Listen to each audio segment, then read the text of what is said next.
Hello and warm welcome to Sola foundation. So guys, आज हम बात करने वाले हैं ओसवाल वर्सेस एडुकार्ड बुक्स। तो देखो, काफ़ी बच्चे हैं जो कन्फ्यूजन में कि मुझको एडुकार्ड लेना है या फिर मुझको ओसवाल लेना है। इन दोनों बुक्स में से कौन सी बुक्स बेटर रहेगी। तो यार, आज के इस वीडियो में मैं तुमको बताने वाला हूँ वो सारे पॉइंट जिनके बेसिस पर तुम डिसाइड कर पाओगी कौन सी बुक तुम्हारे लिए बेस्ट रहने वाली है। तो यार, तुमको मालूम है कि तुम अपने बोर्ड एग्जाम को देने वाले हो और यार बोर्ड एग्जाम के पॉइंट ऑफ व्यू से डेफिनेटली तुमको ये पता होना चाहिए किस बुक में क्या दिया हुआ है और कौन सी बुक तुम्हारे लिए किस टॉपिक के लिए बेस्ट रहेगी। तो चलो यार, इन सारे पॉइंट के बेसिस पर हम अपने 2024 बोर्ड एग्जाम के लिए स्टार्ट कर लेते हैं। तो देखो, जैसा तुमको मालूम है कि जैसे ये दो बुक्स हैं, एक ये आप देख रहे हो एडुकार्ड की और ये देख रहे हो आप ओसवाल की। तो ये एडुकार्ड और ओसवाल की बुक में क्या डिफरेंस है बेसिकली, तो ये आपको पता होना चाहिए। तो देखो, वन बाय वन हम क्या करेंगे, एक एक बुक को लेंगे और उसकी जो प्रॉपर्टीज़ हैं वो थोड़ा लिखेंगे कि भाई किस टाइप के पॉइंट्स इसमें गिवन है। तो पहले हम लोग ले लेते हैं ओसवाल का। तो जैसे ये आपकी क्या है, ओसवाल की बुक है। तो जैसे ये हमने क्या फिजिक्स की बुक ले रखी है, तो जैसे ही हम बुक को ओपन करते हैं तो सबसे शुरुआत में देखो क्या दिया हुआ है। सबसे शुरुआत में आपको दिया हुआ है यहाँ पर सिलेबस। तो हम लोग पॉइंट नोट कर लेते हैं, यहाँ पर डाल लेते हैं ओसवाल। तो ये हमने डाल लिया ओसवाल बुक्स और साइड में हम लोग डाल लेते हैं एडुकार्ड बुक्स। अब देखो, सबसे पहला पॉइंट अगर मैं तुमसे बात करूं तो सबसे पहला पॉइंट आ जाता है सिलेबस का। मीन्स इसमें सबसे शुरुआत में क्या आपको गिवन है, सिलेबस। मतलब सिलेबस के लिए कहीं भी आपको भटकना नहीं पड़ेगा। तो सिलेबस के लिए सबसे शुरुआत में आपको मिल जाएगा यहाँ पर। अब अगर सिलेबस के आगे आते हैं बुक में, तो बुक को हम जब टर्न करें तो सेकंड थिंग जो सबसे अच्छी दी गई है वो दी गई है topics found difficult. Topics found difficult, तो सेकंड इंपॉर्टेंट चीज़ क्या है उस बारे में, टॉपिक्स फाउंड डिफिकल्ट। मतलब वो टॉपिक जो बच्चों को क्या लगते हैं, डिफिकल्ट लगते हैं।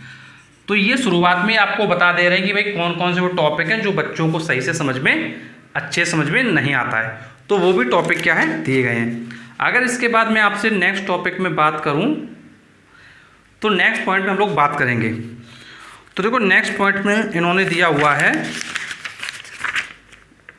Suggestion for student. मतलब स्टूडेंट के लिए सजेशन दिया कि भाई क्या क्या तुमको करना चाहिए। तो थर्ड पॉइंट तुम्हारा हो जाएगा सजेशन। इसके बाद हम लोग आगे आते हैं, सजेशन के बाद क्या दिया हुआ है। तो आफ्टर सजेशंस इन्होंने बताया कि भाई क्लास 9, 10, 11, 12 में कौन कौन सी बुक्स आती हैं, लेकिन इससे कुछ ज़्यादा आपको लेन देना होना ही चाहिए। फिर डिस्ट्रीब्यूटर दिया, तो भाई डिस्ट्रीब्यूटर कोई ज़्यादा रूल तुम्हारे लिए है नहीं। फिर नेक्स्ट इन्होंने दिया है सॉल्व्ड पेपर। तो बेटा जो 2023 का जो सॉल्व्ड पेपर था वो इन्होंने दे दिया है। तो 2023 सॉल्व्ड पेपर इन्होंने क्या दे दिया है। तो जो तुम्हारे बोर्ड एग्जाम में लास्ट ईयर आया है, तो 2023 का सॉल्व पेपर भी इन्होंने प्रोवाइड कर दिया है। ये तुम्हारे लिए एक पॉजिटिव बात है। फिर इसके बाद इन्होंने क्या स्पेसिमेन पेपर दिए हुए हैं, मतलब उसके जैसे पेपर जो तुम्हारे बोर्ड में आ सकते हैं। तो नेक्स्ट पॉइंट तुम्हारा आ जाता है स्पेसिमेन पेपर। अब इसके बाद अगर हम आपसे बात कर रहे हैं तो आपका स्टार्ट हो गया है चैप्टर। तो ये चैप्टर 1 इन्होंने फोर्स दिया है। तो फोर्स देने के बाद अगर मैं आपसे बात करूं इन्होंने क्या क्या दिया वो मैं आपको बताता हूं। तो जैसे मैं चैप्टर में देख रहा हूं, तो चैप्टर की अगर मैं तुमसे बात करूं तो जैसे ये चैप्टर मान लो स्टार्ट हो रहा है, तो चैप्टर में शुरुआत में इन्होंने जो है रिवीजन नोट्स करके लिखा हुआ है। रिवीजन नोट्स करके इन्होंने क्या है हेडिंग वगैरह डाला हुआ है। उसके बाद क्या है, इन्होंने रिवीजन नोट्स के बाद इन्होंने एक माइंड मैप दिया हुआ है। क्या दिया है, एक माइंड मैप दिया हुआ है इन्होंने। और माइंड मैप के बाद इन्होंने क्या है, न्यूमेरिक्स और दिया हुआ है।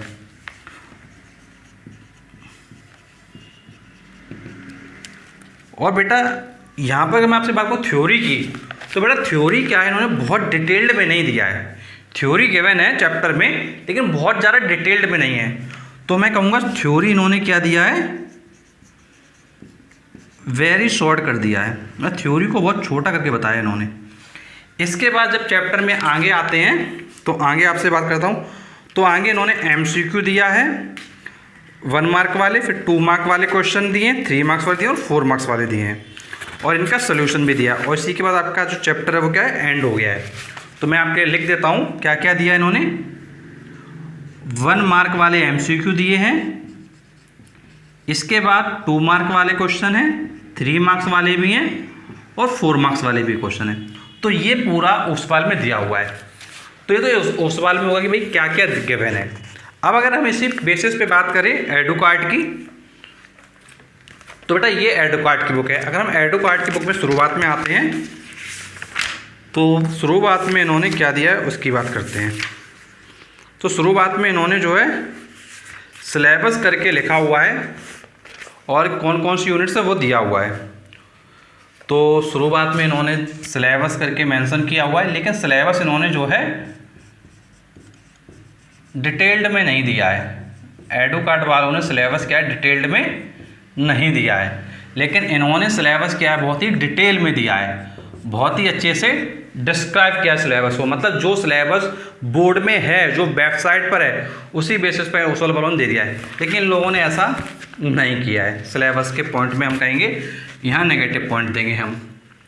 अगर हम बात करें इंडेक्स, तो यार इंडेक्स तो दिया ही होता है। अब इनका क्या है, चैप्टर स्टार्ट हो गया है, तो इनके चैप्टर डायरेक्टली स्टार्ट हो गया है। अगर हम इनके चैप्टर की बात करें, जैसे इन्होंने चैप्टर फोर्स दिया है, तो फोर्स में देखो क्या दिया है। सबसे पहले इन्होंने क्या है, बेसिक कॉन्सेप्ट ऑफ फोर्स दिया है। अगर मैं आपसे थ्योरी की बात करूं, इन्होंने टॉपिक 1, टॉपिक 2, टॉपिक 3, टॉपिक 4 इस तरीके से थ्योरी दी हुई है। तो बेटा यहाँ पर क्या है, टॉपिक 1, टॉपिक 2, टॉपिक 3, टॉपिक 4 इस तरीके से थ्योरी इन्होंने क्या है टॉपिक वाइज डिवाइड कर दी है। ठीक है, टॉपिक वाइज इन्होंने क्या थ्योरी डिवाइड कर दी है। और अच्छी बात मुझको जो दिख रही है वो ये दिख रही है कि थ्योरी बहुत बेस्ट इन्होंने डिस्क्राइब करी है। थ्योरी के टर्म्स में अगर मैं बात करूँ, अगर आपको चैप्टर समझना है तो थ्योरी के टर्म में ये बुक बहुत ही ज़्यादा बेस्ट है, बहुत अच्छी बुक है। क्यों अच्छी है, क्योंकि यहाँ पर इन्होंने डायग्राम्स बहुत अच्छे दिए हुए हैं। डायग्राम्स बना बना के समझाया बहुत अच्छे से, इन्होंने डायग्राम्स बना बना के समझाया है। अगर मैं तुमको दिखाऊं भी ना, तो जैसे ये देखो, इन्होंने टॉपिक 1 टॉपिक 2 दिया है, देखो डायग्राम बना है, डायग्राम बना है, ये देखो डायग्राम बने हुए। तो टॉपिक को क्या इन्होंने डायग्राम बना बना के बहुत अच्छे समझाया है। ये मुझको इसकी बुक की बहुत अच्छी बात लगी। जैसे ये सेंटर ऑफ ग्रेविटी दिया है, तो सेंटर ऑफ ग्रेविटी तो ये डायग्राम वगैरह बने हुए हैं, बने हुए हैं। इसके आगे अगर मैं तुमको दिखाऊँ, इधर ये भी डायग्राम बने हुए हैं। तो ये बहुत अच्छी बात मुझे लगी। अगर मैं आपसे थ्योरी के टर्म में कहूँगा तो यार ये बहुत बड़ा पॉजिटिव पॉइंट है। लेकिन ओसवाल में थ्योरी बहुत डिटेल्ड में नहीं दी है, मतलब थ्योरी बहुत अच्छे से नहीं समझाई है। तो अगर तुमको थ्योरी बहुत अच्छे से करना है तो डेफिनेटली एडुकार्ड तुम्हारे लिए बेस्ट होगा। अब आगे आते हैं हम लोग एडुकार्ड में। तो इसमें फिर इन्होंने ऑब्जेक्टिव क्वेश्चन दिए हैं 1 मार्क वाले। तो अगर चैप्टर में बात करें तो 1 मार्क वाले MCQ दिए हैं। इसके बाद इन्होंने 1 मार्क के आगे मैं अगर आऊँ आपके लिए, तो इन्होंने असर्शन रीजन और केस स्टडी दिया है। तो बेटा इन्होंने क्या है, असर्शन रीजन और केस स्टडी दिया है। और इसके आगे इन्होंने 2 मार्क्स वाले क्वेश्चन गिवन है, 2 मार्क्स वाले गिवन है। और बेटा 3 मार्क्स वाले देखता हूँ, 3 मार्क्स वाले भी गिवन है और 4 मार्क्स वाले भी गिवन है। मतलब इन्होंने भी 2 मार्क वाले, 3 मार्क वाले और 4 मार्क वाले ये क्वेश्चन गिवन है। यहाँ पर एक्स्ट्रा क्या मिल रहा है तुमको एडुकार्ड में? एडुकार्ड में जो एक्स्ट्रा मिल रहा है वो मिल रहा है असर्शन रीजन, और दूसरी चीज़ एक्स्ट्रा मिल रही है केस स्टडी। ये दोनों चीज़ें तुमको क्या है एक्स्ट्रा मिल रही हैं। लेकिन बेटा अगर तुमसे बोर्ड के पेपर की बात करूँ, जैसे इन्होंने बोर्ड का पेपर दिया हुआ था उस वालों ने, तो जैसे इनका देखते हैं पेपर। तो बेटा अगर मैं तुमसे पेपर की बात करूं तो पेपर में जैसे मैं सेक्शन ए देख रहा हूं 2023 के पेपर में, तो जैसे MCQ गिवन है, फिर 1 मार्क वाले क्वेश्चन गिवन है। अगर मैं देखूं असर्शन रीजन केस स्टडी को, तो बेटा असर्शन रीजन केस स्टडी मुझे तो कहीं भी नहीं दिखाई दे रहा है, मुझे इस पेपर में कहीं भी असर्शन रीजन केस स्टडी नहीं दिखाई दे रहा है। तो मेरे पॉइंट ऑफ व्यू से भाई ये एक तरीके से वेस्ट चीज़ है। असर्शन केस स्टडी क्या है, तुम्हारे बोर्ड एग्जाम के पॉइंट ऑफ व्यू पर क्या है, बेकार है। लेकिन अगर तुमको आगे आईआईटी करना है, नीट करना है, तो यार असर्शन रीजन केस स्टडी क्या तुम्हारे लिए बेस्ट साबित होगा। तो इम्पॉर्टेंट ये है कि भाई तुम आगे क्या करने की सोच रहे हो। अगर तुम्हारा टारगेट है कि भैया हमको आईआईटी देना है, नीट देना है, तो यार ये बुक फिर तुम्हारे लिए बेस्ट होगी, क्योंकि असर्शन केस स्टडी भी तुम्हारे माइंड को क्या करेगी, ओपन करेगी। तुम सोचने की जो तुम्हारी शक्ति है वो बढ़ेगी। तो ये तुम्हारे इस चैप्टर की बात हो गई। अगर मैं आपसे बात करूं कि क्या एडुकार्ट में सैम्पल पेपर वगैरह कुछ है, तो देखो बेटा लास्ट में मैं आ रहा हूं यहाँ पर। तो लास्ट में जैसे देखूं क्या सोल्यूशन वगैरह दिया है कि दिया, लास्ट ईयर का देखता हूं। तो बेटा लास्ट में मैं देख रहा हूं, तो बेटा सॉल्व पेपर दिया हुआ है 2020 दिखा, इन्होंने सॉल्व पेपर दिया है एडुकार्ट वालों ने भी, और स्पेसिमेन पेपर भी दिए हुए हैं। जो सैम्पल पेपर हैं वो इन्होंने दिए हुए हैं। तो इनके जो सैम्पल पेपर हैं वो 3 सैम्पल पेपर के मैंने। तो बेटा यहाँ पर क्या है, अगर मैं यहाँ से आपकी बात करूँ, इसको थोड़ा डिवाइड कर देते हैं।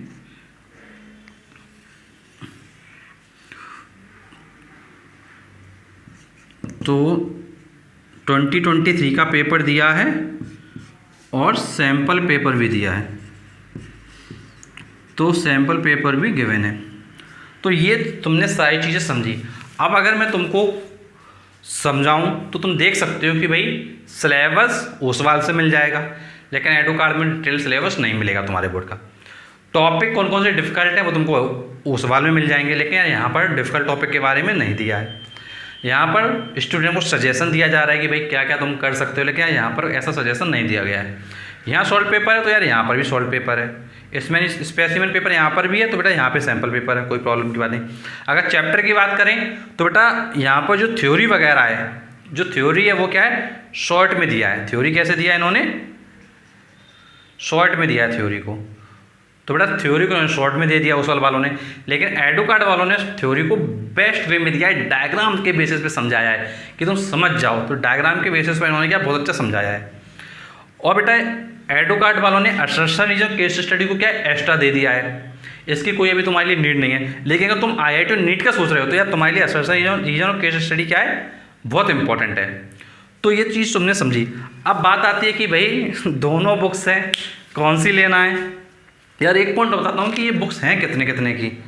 अगर मैं यार देखो तुम्हारे प्राइस को देखूँ तो जो ओसवाल की बुक है इस पर लिखा है 399, ये लिखा हुआ है, और एडुकार्ट वाले में लिखा हुआ है 449।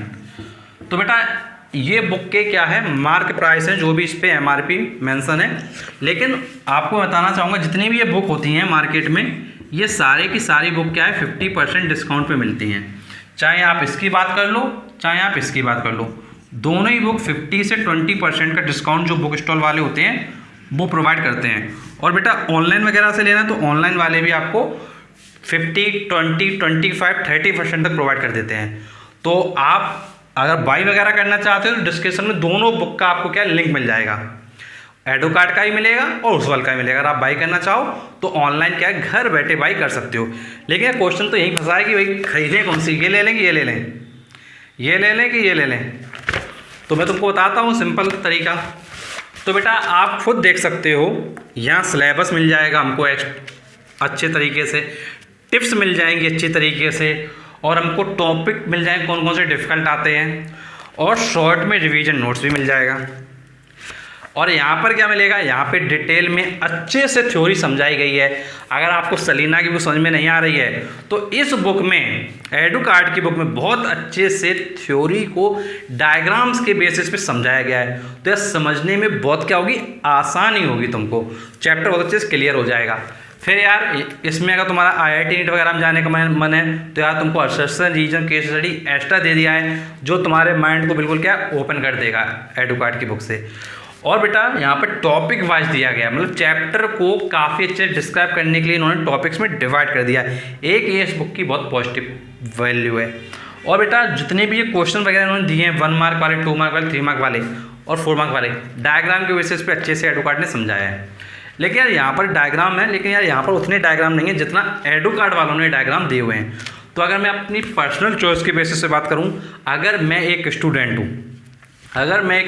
हूँ तो मैं क्या करूँगा, तो बेटा मैं एक काम ये करूँगा पर्सनल चॉइस से, मैं इन दोनों बुक को ले लूँगा। दोनों बुक को क्यों लूँगा, मैं इन दोनों बुक को इसलिए लूँगा कि भाई मुझको यहाँ से थ्योरी अच्छे समझ में आ रही है एडुकार्ड से, मैं इससे अपनी पूरी थ्योरी को क्लियर करूँगा काफ़ी अच्छे से। और इसमें जो अरसर रीजन और केस स्टडी दिया है उससे मैं अपने माइंड को क्या है अच्छे लेवल पे लेके जाऊँगा, जिससे कि मेरे जो स्किल्स वगैरह वो इम्प्रूव हो जाएँ। और इस बुक को क्यों लूँगा, जिससे मुझको सिलेबस मिल जाए, मुझको शॉर्ट में जो रिवीजन नोट्स वगैरह वो भी मिल जाएँ, जो मुझको माइंड मैप दिया हुआ है यहाँ पर ओसवाल की बुक में वो मिल जाए। क्योंकि यहाँ पर माइंड मैप हमारे पास है नहीं एडुकार्ड में, लेकिन ओसवाल में तो माइंड मैप है, तो यार हमको माइंड मैप मिल जाए। माइंड मैप में क्या होता है, चैप्टर को शॉर्ट में डिस्क्राइब कर दिया जाता है ऑन अ सिंगल पेज, मतलब सिंगल पेज पे पूरा चैप्टर डिस्क्राइब कर दिया जाता है। तो जब यार मुझको मिल जाएगा तो फिर मैं ओसवाल को भी लूँगा। तो कहने का मतलब क्या है, कुछ अच्छाइयाँ इस बुक में है, कुछ अच्छाइयाँ इस बुक में है, और इन दोनों की अच्छाइयों को अगर मिला देंगे, दोनों अच्छाइयाँ अगर हमारे अंदर आ जाएंगी और हमारे जो सलीना की बुक है उसकी अच्छाइयाँ अंदर आ जाएंगी, तो क्या होगा, परफेक्ट बन जाएंगे। तो यार मैं परफेक्ट बन जाऊँगा। जब परफेक्ट बन जाऊँगा तो इसका मतलब क्या है कि भाई मेरा जो पेपर होगा ना, जो मेरा 80 मार्क्स का पेपर हो रहा है, तो मैं 80 आउट ऑफ 80 स्कोर करने के लिए बिल्कुल आगे बढ़ चुका होऊंगा। तो अगर तुम्हारा टारगेट है कि भैया अच्छा नंबर लेके आना है, तुम्हारा टारगेट है IIT नीट वगैरह का, तो डेफिनेटली दोनों बुक्स को तुम जरूर लेना। और अगर तुम्हारा बोर्ड एग्जाम भी टारगेट है यार, तब भी तुम लेना, क्योंकि यार पढ़ाई अच्छे से कर लोगे, अच्छे नंबर आ जाएंगे तो ये कोई बुरी बात थोड़ी है। तो यार डेफिनेटली दोनों बुक्स को अगर आप बाय करना चाहो तो बाय कर लेना। ऑफलाइन भी अवेलेबल है दोनों बुक, और अगर ऑनलाइन लेने का मन है, घर बैठे चाहते हो, तो बेटा डिस्क्रिप्शन में लिंक है, जाके क्लिक करके बाय कर सकते हो। और कोई भी कन्फ्यूजन इन दोनों बुक के बारे में तो तुम नीचे कमेंट बॉक्स में बता सकते हो। और जिन बच्चों के पास इनमें से कोई भी बुक है, चाहे एडुकार्ड की हो चाहे ओसवाल की हो, तो ओसवाल की हो चाहे एडुकार्ड की हो, तो तुमको सिर्फ एक काम ये करना है, एक बार कमेंट बॉक्स में बताना तुमको इन बुक्स में क्या बेटर लगा, और जो तुमको मैंने बताए हैं पॉइंट, और अगर तुम किसी बच्चे के पास दोनों बुक हैं तो यार एक बार ज़रूर कमेंट बॉक्स में बताना कि क्या तुम्हारे लिए तुमको बेटर लगा। और यार कोई भी तुम्हारा डाउट है, कन्फ्यूज़न है, कुछ पूछना चाहते हो, नीचे कमेंट बॉक्स में कमेंट करके पूछ सकते हो। और ऐसे वीडियो देखने के लिए चैनल को सब्सक्राइब कर लेना, और इस वीडियो को उन बच्चों तक शेयर कर देना जिन्होंने अभी इनमें से कोई बुक नहीं लिया है। और यार हमारा एक कोर्स भी है जिसका लिंक आपको डिस्क्रिप्शन बॉक्स में मिल जाएगा। अगर आप हमारे कोर्स को बाय करना चाहते हैं तो डेफिनेटली बाय कर सकते हैं, बहुत ही अफोर्डेबल प्राइस पे ये कोर्स है। तो डिस्क्रिप्शन में आपको कोर्स का लिंक भी मिल जाएगा, तो आप कोर्स को बाय करना चाहें तो बाय कर लें। और हमारे ऐप पर फ्री स्टडी मटेरियल भी है, तो फ्री स्टडी मटेरियल के लिए ऐप को भी ज़रूर इंस्टॉल कर लें, वहाँ पर आपको बहुत ज़्यादा हेल्प मिलेगी। तो चलो आज का वीडियो हम लोग यहीं एंड करते हैं। Thank you so much for watching this video.